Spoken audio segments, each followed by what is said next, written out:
سلام الله عليكم إخواني أينما كنتم. أنا ماشي هون في شوارع لندن، فشفت محل مكتوب عليه لحم حلال. لحم حلال. عم بخليك معي عشان تسمع هاي القصة، بتهمك من المغرب؟ طيب اسمع هاي القصة شباب. لحم حلال، ايش القصة؟ قصة لحم الحلال هاي في بريطانيا وفي عموم اوروبا القرن التاسع عشر تقريبا. دخلوا المسلمين طبعا بكثافة عالية جدا، وبالتالي انتشرت فكرة اللحم الحلال، وهذا كان في القرن التاسع عشر.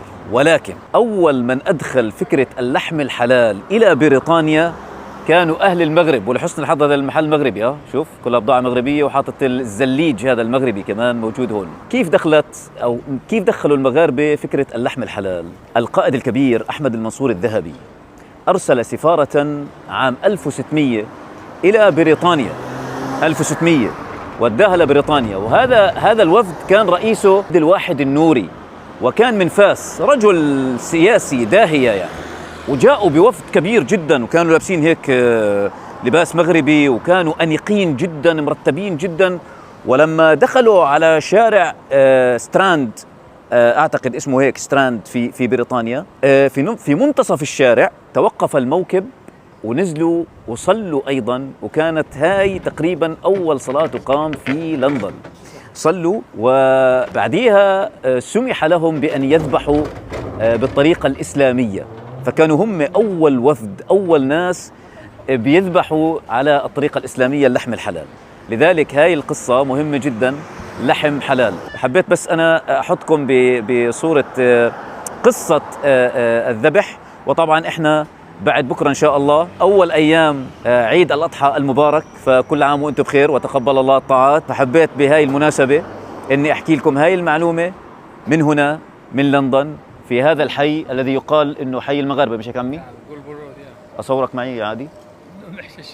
ما تحبش؟ شو اسمه هذا الحي؟ جولبورود. جولبورود. جولبورود. هذا بس حبيت أحطكم بصورة هذا الفيديو من شارع جولبورود. هذا طبعا يبدو هون في سيطرة في هيك يعني مجموعة كبيرة من أهل المغرب موجودين بيعيشوا في هذا المكان. لاحظوا هذا المكان ما شاء الله في بضائع مغربية جميلة جدا، تراث مغربي. وإن شاء الله سنزور المغرب قريبا ونتحدث عن تاريخها العظيم. بيجوك بريطان بياكلوا لحم حلال، بيعرفوا اللحم الحلال؟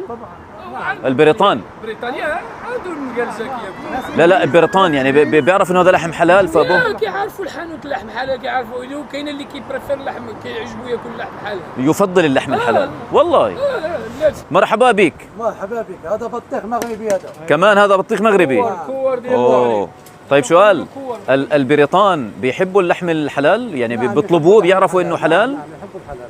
يعني هو بيعرف كيف بنذبح، وبالتالي نعم يعرفوا لأن اللحم حلال. ايش معنى اللحم الحلال؟